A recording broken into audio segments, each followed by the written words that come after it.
This is Bart Peterson, and you are listening to Across the Board on the Compliance Podcast Network.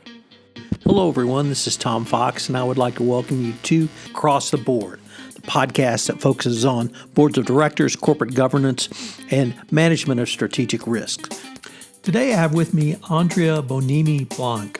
She is well known within the compliance world and the greater GRC world. We talk about her new role on the advisory board of the CRISP Thinking Group. We talk about why compliance has a role on advisory boards and her specific role at the CRISP Thinking Group. We also visit about her new book, Gloom to Boom, which is extraordinarily prescient in the era of coronavirus. I know you'll enjoy this podcast. Thank you very much for listening. Hello, everyone. This is Tom Fox, back for another episode, and today I have with me Ben Colton. Ben is the global co-head of asset stewardship at State Street Global Advisors. And they have issued a great report entitled Proxy Season Review, and he is here to visit with us about that. So, Ben, first of all, with that incredibly long-winded introduction, thank you for taking the time to visit with me today. Yeah, thank you very much for giving me the opportunity to join. So, Ben, could you maybe start with a little bit of background into the Proxy Season Review? What's it used for, and how do you guys develop it? Yeah, absolutely. I mean, first of all, we truly believe that disclosure is an essential component for ensuring accountability. So we are accountable for reporting on our activities to our clients and other stakeholders in the similar way which we expect our portfolio companies to disclose information to us as shareholders.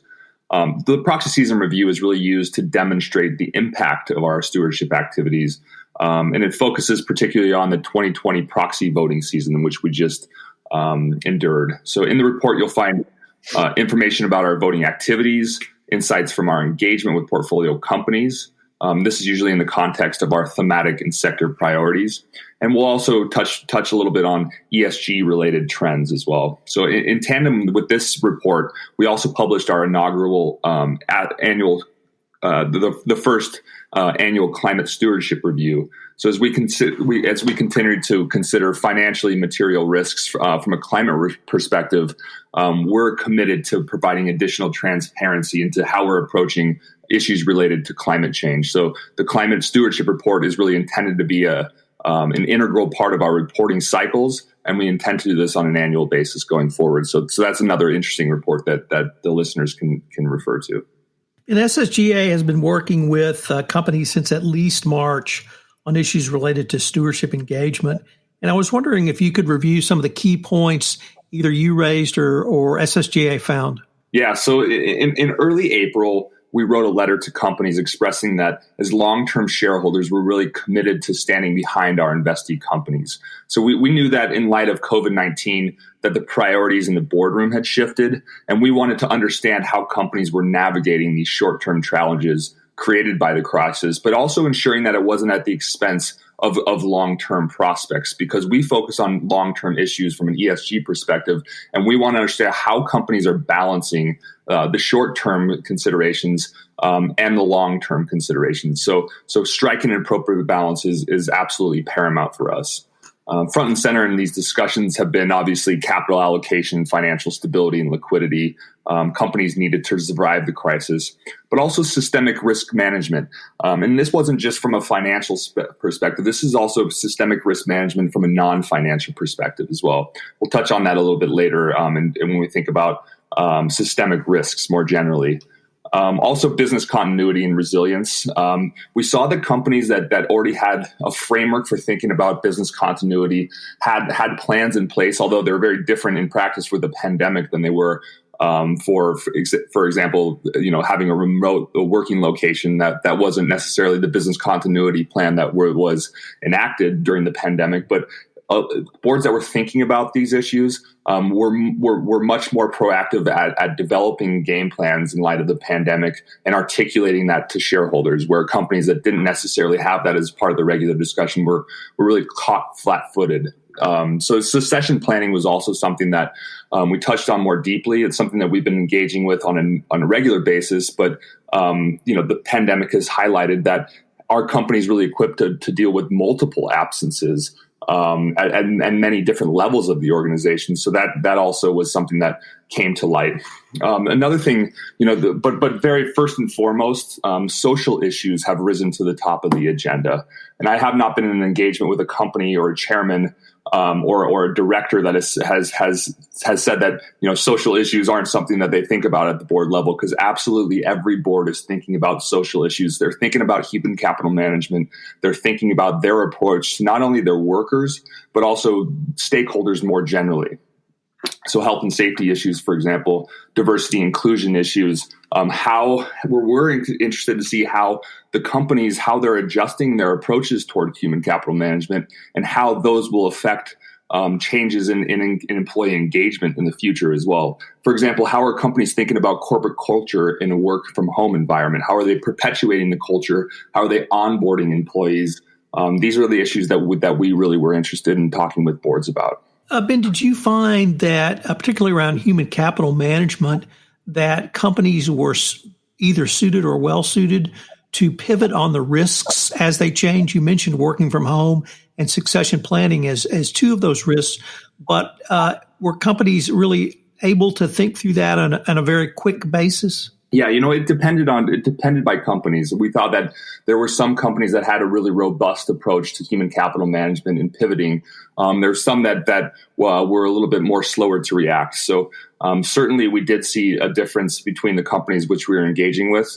But absolutely, it was at the top of the agenda for us as a shareholder to understand how these shifts were happening, but also companies. It was front and center, and we expect a lot more disclosure on how companies are addressing human capital management issues. And I really think that there will be not just in human capital management, but more specifically in diversity inclusion. We think that there will be a revolution in the level of disclosure around these issues going forward as well. I would have phrased it as communicate to the stakeholders. Is that something that companies are, or you or guys are encouraging companies to really communicate not simply the impact of COVID-19 and coronavirus around these issues, but also greater transparency in these issues? Yeah, no, because we want disclosure, and we want to understand how companies are adjusting not only the business strategies, how they're integrating this into their long-term thinking. The SEC also was quick to react with disclosure requirement or with disclosure recommendations for companies to consider. So we port towards that, thinking about how COVID-19 has shifted long-term strategy. Also, from a stewardship perspective, we're interested in how they're framing it from an ESG, how they're integrating these ESG issues into their long-term thinking. In terms of engagement with companies around social issues, have you seen a movement from really reactive at the board level to more proactive, almost risk management tactics or strategies, or are boards simply sitting back and waiting to see what happens? Yeah, no, it's certainly been a more proactive approach.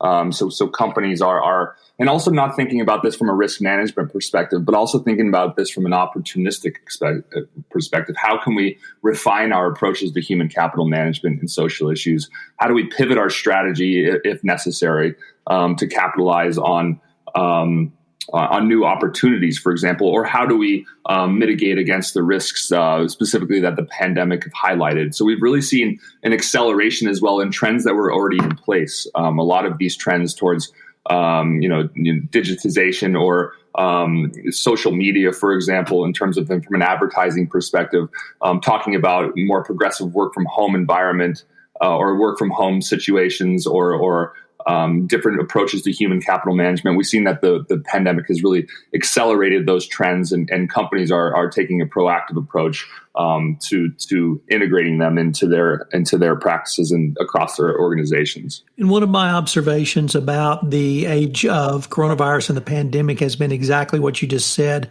an acceleration of trends that may have been percolating along in 2018 or 2019.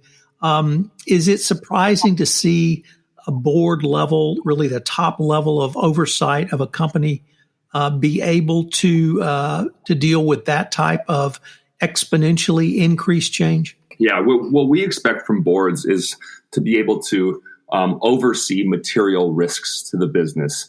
So when we're talking to a company, to a director or to executive management team, we're talking about material risks and opportunities to the business, financially material risks and opportunities. So when you think about their approach to human capital management, or if you think about issues related to climate change, for example, these are material risks, and we expect that directors have oversight of material risks, especially ones. We are long-term shareholders. We're going to be holding a company for as long as they're included in the index. So we're really interested to understand how they're not only managing these short-term issues, but also these long-term issues, and thinking about them from a systemic risk perspective and integrating that into their long-term strategies. So even though there are been, maybe you say that there's been an increased expectation on directors, but if there's more material risks that are being identified to the business, we want boards to have oversight of that. And that might mean that they need to commit more time to boards. When you think about overboarding issues or time commitment, if you are a named executive officer, and also maybe the chairman of the board in which you're sitting on, do you have enough time, especially in a pandemic or crisis, to also sit on 3 other boards? Probably not. We want directors to dedicate enough time so they can address all of the material issues appropriately. And does this put more pressure on independent directors, or is it more uniform across all directors? Yeah, no, I think there is an increase in expectation on independent directors, and also we want boards to have independent directors that are challenging managed, that are participating in thinking about issues and deliberating issues, long-term issues from a sustainability perspective. So we don't just want one climate, specific director that's on the board, or one that's got core climate competencies. We want really a climate fluent board that all directors are thinking about these issues in the context of long-term strategy and really deliberating them. And so when you think about diversity and inclusion issues, we recently published a letter on our expectation for companies and also boards to have oversight of these issues. Diversity and inclusion issues are very broad, and there are many different risks that impact a company from a diversity and inclusion standpoint. So the board should be thinking about these issues, and we're trying to get more disclosure on the governance around these issues, and also more information more generally around data and goals and strategies related to diversity, inclusion, and human capital management. What's been State Street Global's experience around COVID-19 or the pandemic in heightening a focus on climate change? Yeah, no, it's a really interesting question. As we mentioned earlier, the pandemic has really accelerated trends that we were seeing that are already underway. It's driving asset owners and asset managers also to re-examine their approaches to managing ESG risks, recognizing that systemic events like the pandemic can have an effect, can have impacts that maybe existing risk models are not well suited to identify or address. And when you think about this in the context of climate change, the pandemic is underscoring how societal and environmental risks, such as the impacts of climate change, might impact capital allocation decisions. So this is certainly the case with climate change, which is we identify as a material systemic risks. Climate change is an exogenous issue where different scenarios and strategies should be considered, similar to any other macro level factors such as fluctuations in interest rates. Companies or board directors are thinking about different scenarios and should be integrating this into their long-term thinking. So we're seeing that the biggest challenge that we find that boards are still responding really tactically to the issues of climate change rather than strategically.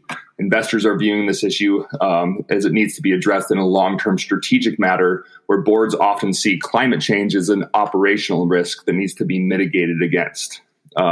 So we want boards to start more deeply considering climate change as a systemic risk and thinking about the issue more strategically.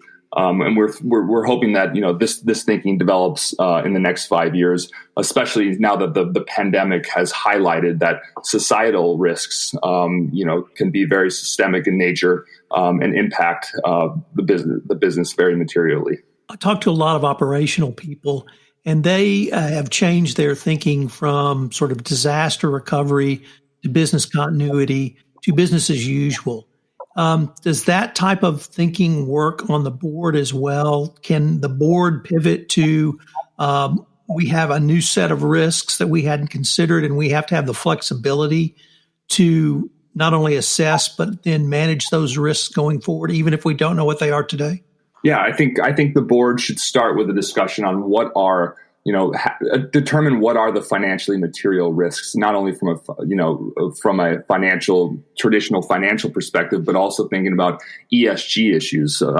We think the SASB, the Sustainability Accounting Standards Board framework, provides a good outline, a floor or a starting point for companies to start thinking, or what are the material risks that are affecting my business? But that's on an industry level. You think about, for example, water issues related to access to water might not be as important for a financial institution as it is for a mining company. So we think that the SASB framework does a good job of telling boards, here's the starting point. Here's some things that you need to consider. But boards should also be thinking more deeply, what are the company-specific issues, not only affecting us now, but also in the future, and start disclosing to investors, here are the material risks that face us in the long term, and start having oversight mechanisms in order to ensure that these risks are being integrated into their long-term thinking and strategy planning. Ben, I'd like to now turn to supply chain resiliency, because it was sort of my understanding maybe a year ago that this was really seen more as a tactical issue. And it has raised its head, certainly in the pandemic, as a much more bigger, larger, higher risk. Do boards now engage in these sorts of discussions as well, or are you counseling boards to do so? Yeah, absolutely. And it's not just looked at it as a risk that needs to be mitigated against, but it also, some companies we've seen have been weaponizing their supply chain, using it as a competitive advantage. That's a trend that we've seen over the years. But carrying on this theme that the crisis has accelerated trends that we saw underway, it's clear that COVID-19 has accelerated the needs for companies to embrace digital transformation and supply chain optimization. So the production shortages that we saw across the globe have really revealed the fragility of many companies' centralized production and supply chain systems. Companies are now really reconsidering the benefits of their existing systems, and we believe that companies may need to reevaluate their supply chains more generally, in hopes to achieve more resilience and ensure long-lasting recovery from the pandemic. Companies should consider implementing more diverse sourcing, digitization, and robust supply chain risk management processes, and thinking about how we can use our supply chain as a competitive advantage that's not only resilient, but also place us is well suited to make sure that we're having a more sustainable supply chain. And unfortunately, we are near the end of our time for this episode, but I was wondering if our listeners wanted to either reference the Proxy Season Review or find out more information, where could they go?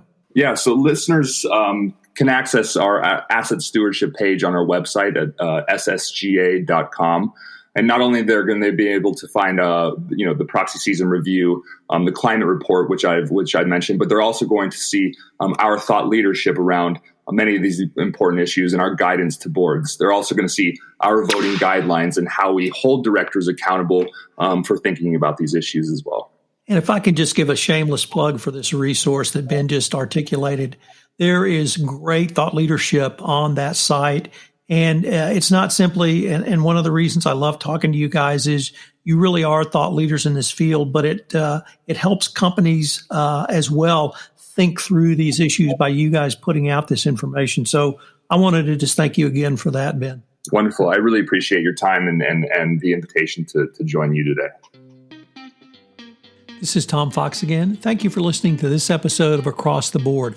This is our final episode of Across the Board in 2020. I want to wish you a happy holidays and a very safe and joyous new year. I hope you'll join us again in 2021, where Across the Board will take up a wide variety of corporate governance, risk management, and board of directors issues.